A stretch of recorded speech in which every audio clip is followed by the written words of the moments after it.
Hello and welcome to this CNBC Africa's broadcast of the special coverage of the Edo Technology Day 2013. We're reaching you from Benin City, the capital of Edo State in South Nigeria.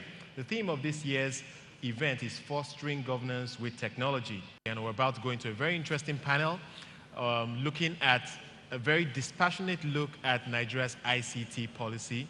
It's a policy that has been crafted over the last 2 years. And joining me to take a very critical look at this is Mr. Jimson Olufuye. He's the chair of the Africa Information and Communications Technology Alliance. Thank you so much for joining us. We also have Adedoyin Odunfa, the managing director and CEO of Digital Jewels. Thank you very much for joining us. We have a member of the faculty of the Lagos Business School, Pan Atlantic University, Dr. Olayinka David West. And then finally, we also have an entrepreneur in the ICT sector, Mr. Harry Tommy Davis. He is the executive director at TechnoVision. Thank you so much. And thank you all for joining us. We're in the process of a transition. Clearly, there'll be a lot of positives in the new document that has been crafted by the Ministry of Communication Technology. But for you, what are the big takeaways from what is planned going forward? The critical or single biggest critical component is the converged regulator, which is the potential that we finally get a single regulator for all the spectrum that we have. Why is that so critical?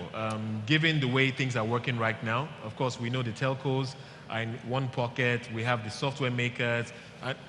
ICT is such a big industry, so lots of buckets in there. So to have one single regulator for the industry. Well, there are three critical things that are happening. The first is, as the Honorable Minister said in her speech yesterday, we've got the analog to digital deadline 2015 that is approaching. The second is we're starting to see the rise of wireless broadband with the rollout of LTE. Okay, and then the third is we've got new technologies like white spaces that are coming, and you need a harmonized regulatory environment to manage your spectrum in that respect. Right.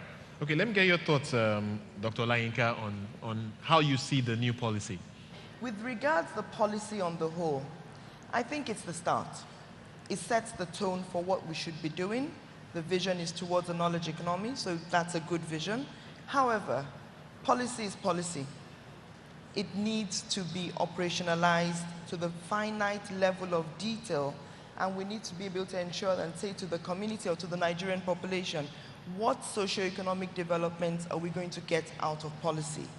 Unfortunately, we haven't seen that transition sort of mapped out clearly, and we need to see that. The only action plan that has come out of this policy is the broadband data plan, but yet we hope to see more coming out of it. What do you think would be the big advantage of, I'll throw this out to the entire panel, in terms of recrafting this policy, and if you wanted to sell something that will be the big win for this economy? Really, the inclusivity of implementation is very important.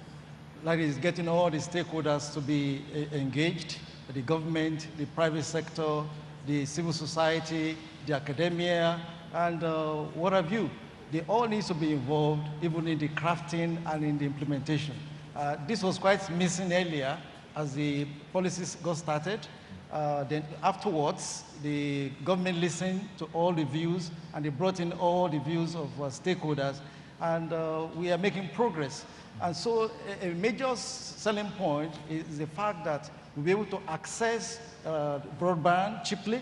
The operators will be able to pay less overhead on the operations, like the right-of-way issues, and a number of other issues addressed. Our representation at international fora to be engaged. For example, we have a vision to be globally competitive, and so we need to be globally engaged.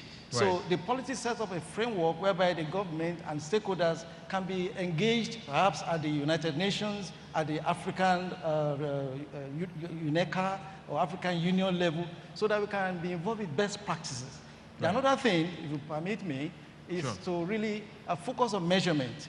We need to measure. If you cannot measure it, you cannot manage it. Yes. And so there's a focus of measurement, and at the same time, we need to incorporate global indicators that has been outlined by WISI's targets and by partnership for measuring UNESCO, ITU, UNCTAD, even World Bank Group. So we need to measure our progress in line with global best practices. Sure. All right, we'll come to that point after the break, but I want to hear from you. He mentioned broadband, Dr. Olayinka, and do you think that is the big thing that could, I mean, obviously it's, the government thinks it's important because they focused on that at the very early stage. So your thoughts on what could be the big win in this new ICT policy? Unfortunately, I'm not a comms person. Right. So I feel that there is a bit too much overemphasis on the comms aspect. Yes, access is important. However, when we do get the access, what do we do without quality content? We're talking about being a knowledge producer or knowledge-focused economy. Without developing our own content, there's nothing we can do. So we have access, we consume. But yet, are we going to be a knowledge producer or a knowledge consumer? And I believe that we need to change the game. All right. Okay.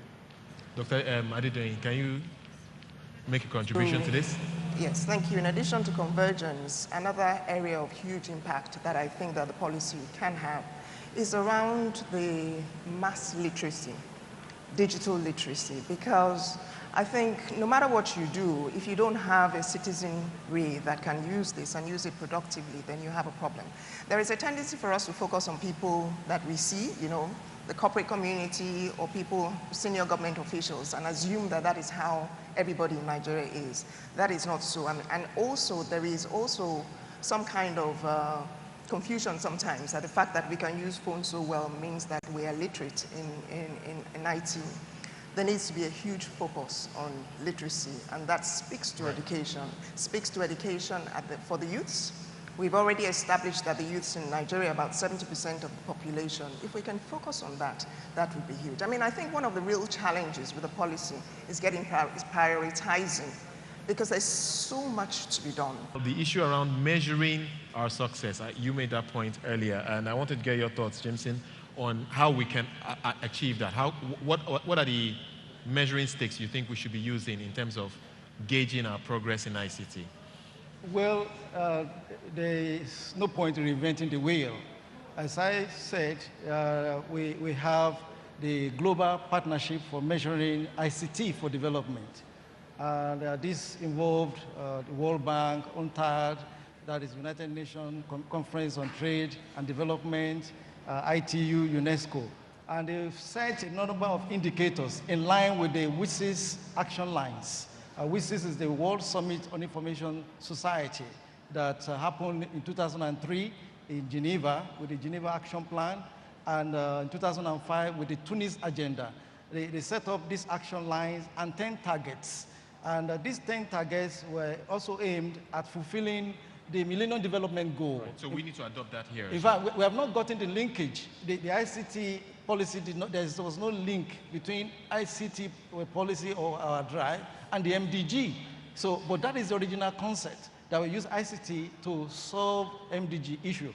And so right. By measuring, there are indicators to know how many schools have been connected, how many primary schools, how many secondary schools, and how many universities are enjoying broadband.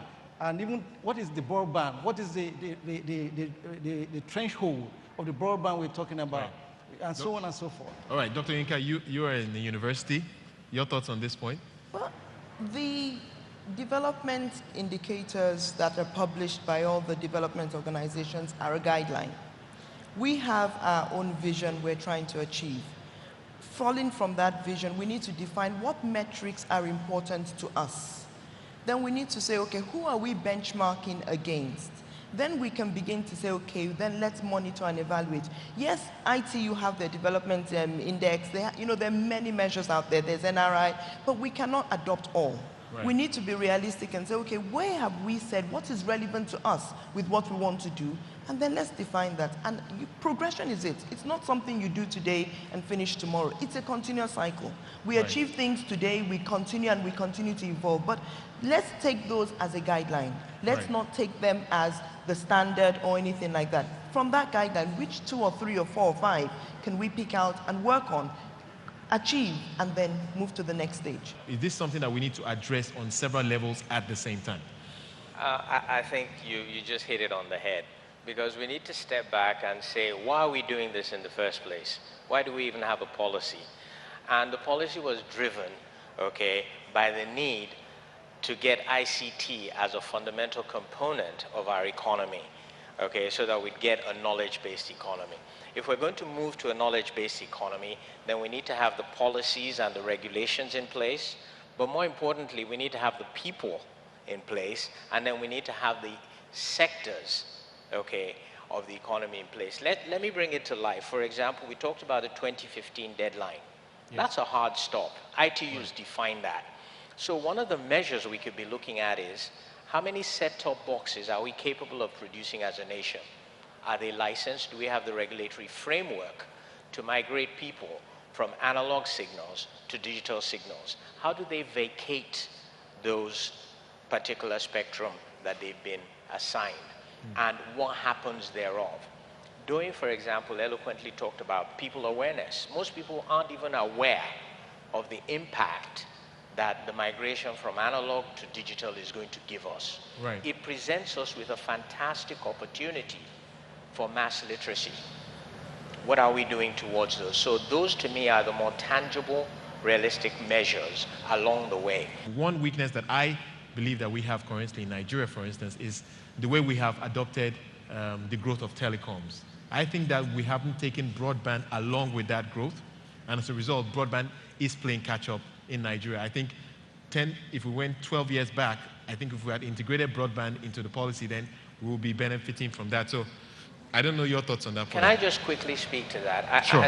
I think we also need to understand a bit of our put a historical perspective on it. Globally, the national incumbent, okay, has been in a position to provide a base infrastructure. And that has enabled the growth of broadband across the world. In Nigeria, unfortunately, we did not have that privilege. So our mobile network operators came into the country and had to put the base infrastructure in themselves. What this particular policy seeks to do is to harmonize historical policies. What was put together was bring in NIDDA. Don't forget, we had the NIDDA Act. We had the NCC Act. NIPOS never had an act. It was bringing all of those acts into one, harmonizing them, and then saying, okay, after we've harmonized, there are still cracks that we still need to legislate, okay, for. And if we do all of that, how do we then go forward? So right. It's not a trivial thing to do. Just need to take a commercial break. Of course, we're reaching you from the Edo Technology Day, where we're focusing on actualizing Nigeria's ICT policy. More after this.